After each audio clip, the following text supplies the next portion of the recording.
Hello and welcome back to my channel. My name is Haley with Haley Stitches, and today I'm going to show you how to make a super easy quilt using just one layer cake. This small throw size quilt finishes at 48 inches by 58 inches and is made up of just flying geese. You can get a copy of the free pattern using the link in the description of this video. The pattern is only free for the next week, and after that you can get it for a low cost in my shop. So grab your layer cake and let's get started. These are the supplies we'll need for today's project. You'll need one layer cake. This quilt uses all 42 squares, a matching thread. My favorite is called Dove by Aurifil. You'll need your rulers, a long quilting ruler, and I'm also going to use a 9.5-inch square ruler, your cutting mat, your rotary cutter, a marking utensil, and pins, which are optional but helpful for making all of these flying geese. All of these supplies will be linked in the description of this video. The first step is to sort out our layer cake squares. This quilt doesn't use any background fabric, it only uses this layer cake, and I'm going to sort them into two piles of 21. I'm trying to separate the duplicate prints the best I can, but don't worry too much about this because you'll be able to pick and choose your fabric pairings as you go. Now I'm going to take one pile of 21 squares and trim each of these 10-inch squares down to 9.5-inch squares. It's definitely helpful to have a 9.5-inch square ruler for this part, but you can try to make it work with whatever ruler you have. You can line up your ruler on the bottom left corner of that square and trim just the two sides to get that 9.5-inch measurement. Or if you don't like those pinked edges on the pre-cut squares, you can line up your ruler in the center of your 10-inch square and trim each side to get rid of each of those pinked edges. Now repeat this trimming for the rest of those 10-inch squares in that first pile. With the second pile of fabric, you're going to trim each of these 10-inch squares into 5-inch squares. So to do that, I'm going to take my long quilting ruler and line up that 5-inch mark on the left-hand side, making sure the top and bottom are lined up as well. And then I'll make a cut, and without moving anything, I'll repeat that same step to get the crosswise cut. To make this cutting go a little bit quicker, you can definitely stack more than one square together and use a rotating cutting mat to help you speed things up. Repeat that process with the rest of the 10-inch squares so you cut all of them into 5-inch squares. After all that cutting, you'll end up with 21 9.5-inch squares and 84 5-inch squares.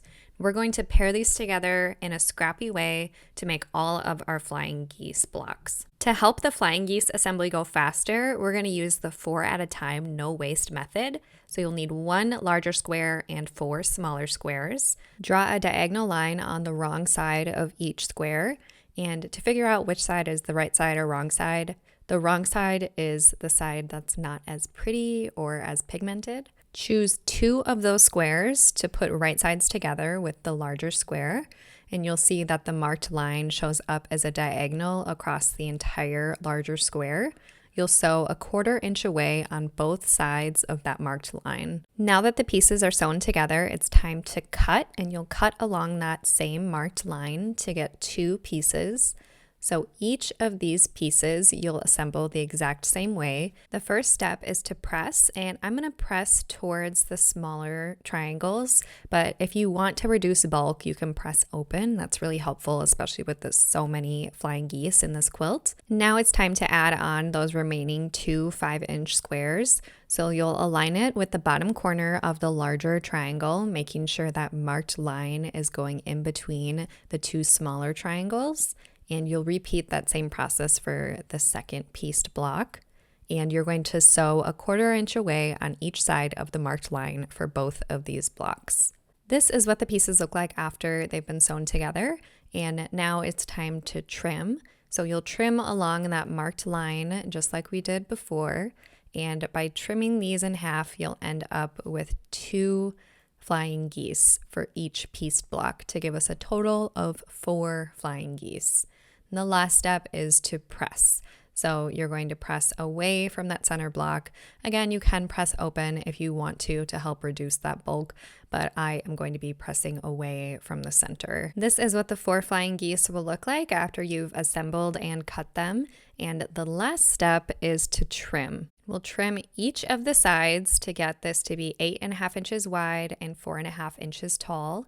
The most important measurement is the center mark. So for this block, it'll be the 4 1/4 mark, and you'll want to make sure that point where the fabrics meet at the top are a 1/4 inch in to make room for that seam allowance so the points don't get cut off. So 4 1/4 inches should be the center point, 8 1/2 should be the total width, and then it should be 4 1/2 inches tall. And it can be helpful to mark off your ruler while you're doing this so you make sure that everything is lined up correctly, especially because we're using all 42 squares of our layer cake. And if you miscut, you might be short on fabric for this quilt. This is what the final 4 flying geese will look like after they are assembled and trimmed. Repeat the 4 at a time method for the remaining fabric. Here are all of my flying geese, and I did lay it out to make sure that I liked the fabric distribution, and I labeled each row using these alphabetties and clover clips. So I'm gonna show you the first row. Each row is gonna be 6 flying geese, and you're gonna need a total of 14 rows. So I did my best to make it nice and scrappy, but to assemble each row, you're just going to sew the flying geese together short edge to short edge until you get all 6 assembled. And this is what the assembled row will look like. All of the rows will be assembled the exact same way, making chain piecing a really great option for this quilt.